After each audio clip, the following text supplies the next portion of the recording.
I'm Keaton Lewis. I live in Newport Beach, California. I am an avid climber, camper, hiker. I've been climbing about 2 years now. There's nothing like the reward of climbing something you've been projecting or working on for a while, getting to the top of that climb and just feeling like you've conquered the world. It's like nothing else.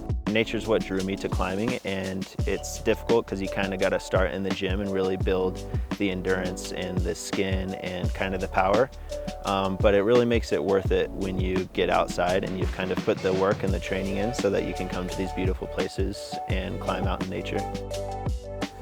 One of the first things that we'll do when we wrap up climbing for the day and we hop off the rocks is we'll get our hands washed clean and make sure that there's no kind of underlying skin cuts or anything.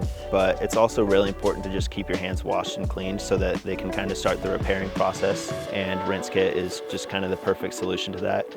Back at camp, the RinseKit duties don't stop. We're making food, we're cleaning our gear off.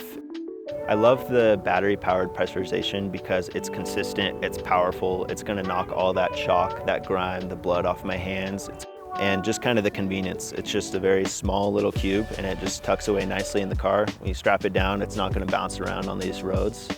And we just know it's gonna be there, it's gonna be charged, it's gonna have water in it, and we'll be able to get clean after the trip.